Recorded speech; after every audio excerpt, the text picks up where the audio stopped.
Okay, here's our video today on endogenous retroviruses and evolution. So I'll use these ERVs, endogenous retroviruses.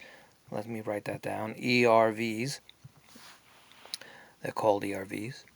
And I'll call them ERVs in the video, endogenous retroviruses, to show that we have a common descent with our closest relative, which would be the chimp and the bonobo, which we'll talk about. So endogenous just means within, inside. They're inside of us. Right? We don't get these viruses from the outside like the COVID and the flu and the cold.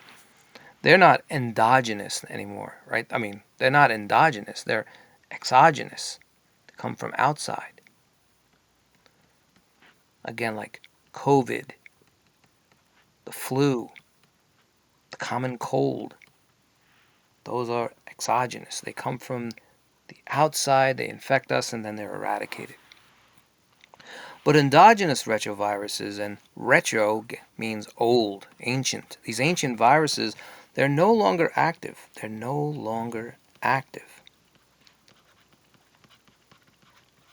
We don't say they're dead because viruses are not alive or dead, right? They're just, when a virus doesn't work anymore, we say it's not functioning. So the ERVs are not functioning in one way, but in one way they are because they have, a long time ago, they have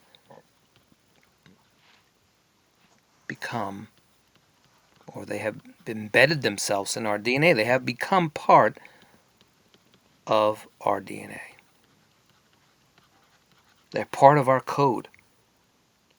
So they're permanently embedded in our genes. They're part of our DNA.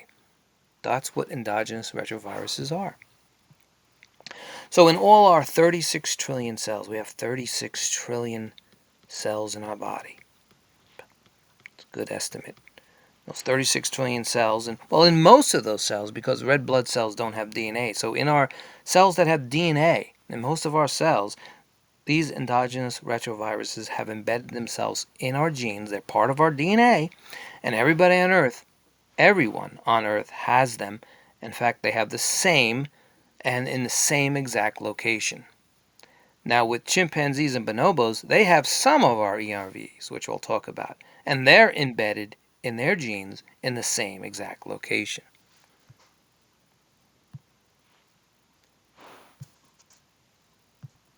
So let's look at a picture of this.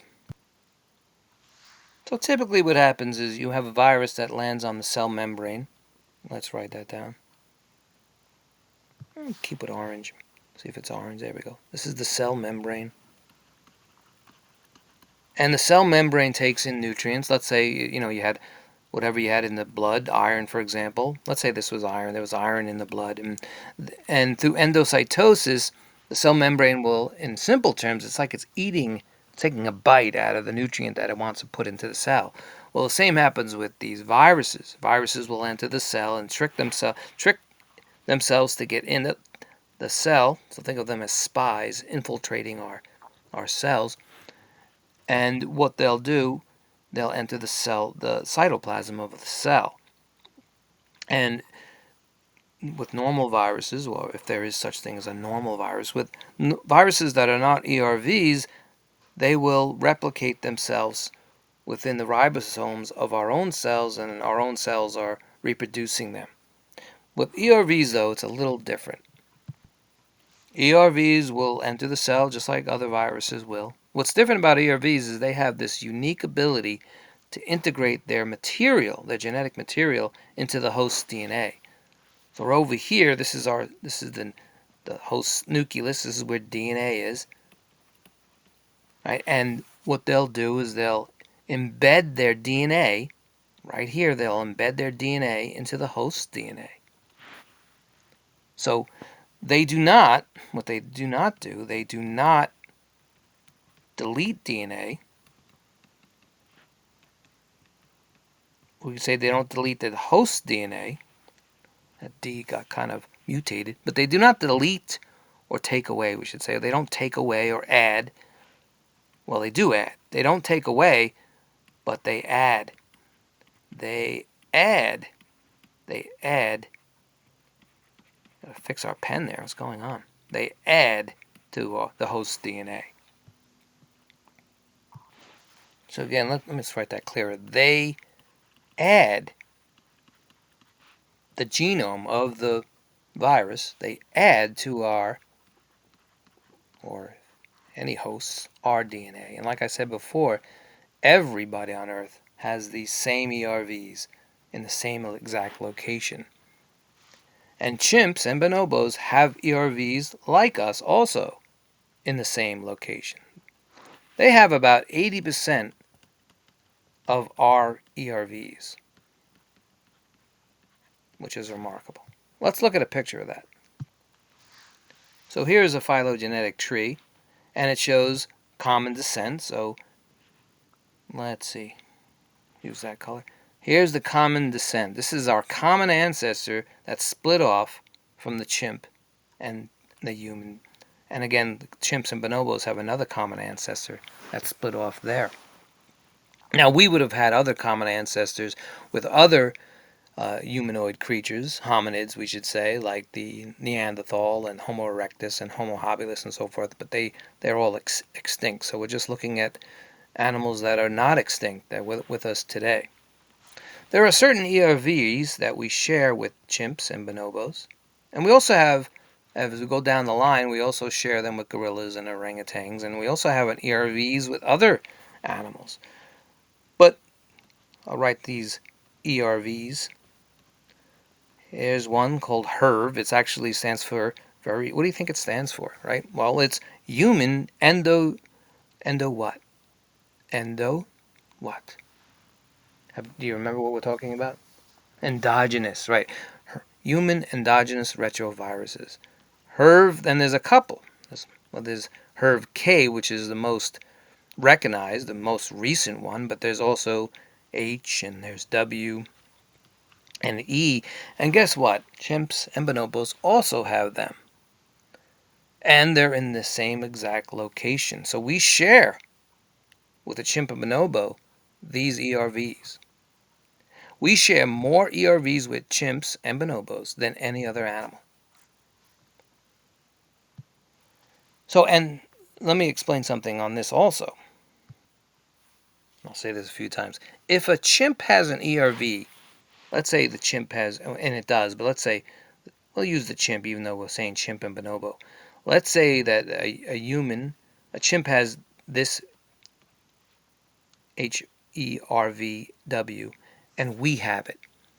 And let's say the gorilla has it, because the gorilla also has this. So let's say the gorilla has the HERVW. Then if the gorilla has it and we have it, the chimp has to have it. And it does. That's what happens. So I'm just going to make up a name of an ERV just to make sure you understand this. Let's say that there's, and let's say we have our pen working, right? Let's say there's an ERV. And again, look at the phylogenetic tree here. So we share recently, right here, we have a common ancestor that's extinct with the chimp and bonobo about 6 million years ago. About 6 million years ago. And if you go back even further, we share common ancestors with the gorilla and then with the orangutan and other primates if you keep going down. So let's say we have, we'll say ERVQ, and see if you know this. Let's say ERVQ, and let's say a human has this ERVQ, which doesn't exist. I'm just putting it down, ERVQ. Oh.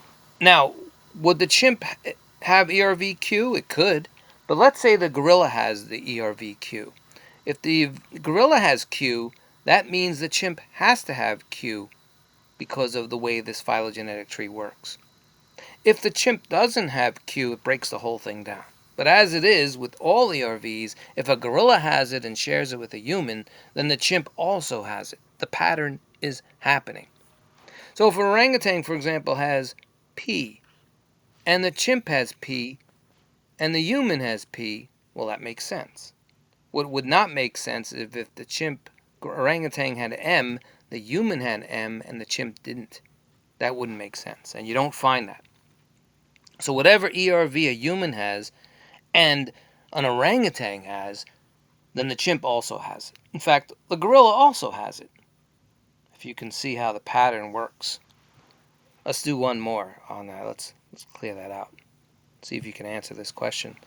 So we find that the human has, let's say, V. Let's call it V. It has this endogenous retrovirus V. And we know that the orangutan has V. So what does that mean? It means the gorilla has to have V, the chimp has to have V, and of course the bonobo has to have V. What would not make sense is if the human had N, the orangutan had N, the gorilla had N, but the chimp and bonobo did not. That would not make sense based on the pattern, and it does not happen. So you can see how we can use ERVs to show common ancestor. And if we add to this phylogenetic tree, after the orangutan will be the gibbon, about 16 to 20 million years ago. So if a gibbon has an ERV that's shared with humans, we know that the orangutan, the gorilla, the chimp, and the bonobo also have that ERV. So let's clear this out. Clear it out. And let's say now that, do one more, make sure you're getting it. Let's say the chimp has an ERV called B, whatever, has an ERV called B. And the orangutan has ERVB. Well, would the gorilla have ERVB? Yes. That's the pattern. It has to. Doesn't necessarily mean the human has it, right? But if the human had B, well, then it makes sense. Bonobo has to have B also. If the human had D and the gorilla had D, does the chimp have D? Yes. I think you're getting the hang of this.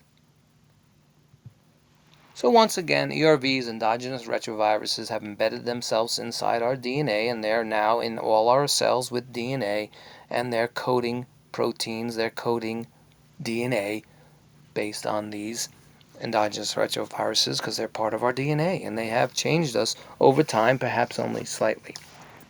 And we know that they're in the same location that we have an ERV that we share with a chimp. They're in the same exact location. So ERV, we said the HERV, for example, HERVW, for example, is in all of these primates you're seeing up there in us. And so they're in the same exact location in our DNA. What's interesting is you could find the HERVL in other primates and rodents, for example. So it shows that we have a common descent there. If you can search, and they're still looking at these, but if you can find an ERV, endogenous retrovirus, that's in a dog that we have, that we know that we had a common ancestor with a dog. And if the dog and the human share it, it means that the gibbon, the orangutan, the gorilla, the chimp, the bonobo also have that same endogenous retrovirus.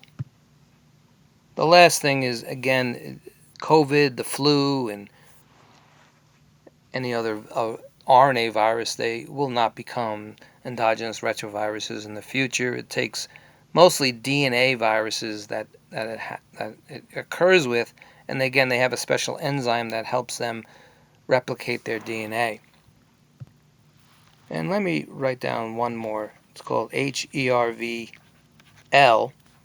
which is in all of these up here, all these primates. The HERVL, this we know has changed placental development in all of them. So you can see that they do make changes. All right, that's our video today on endogenous retroviruses.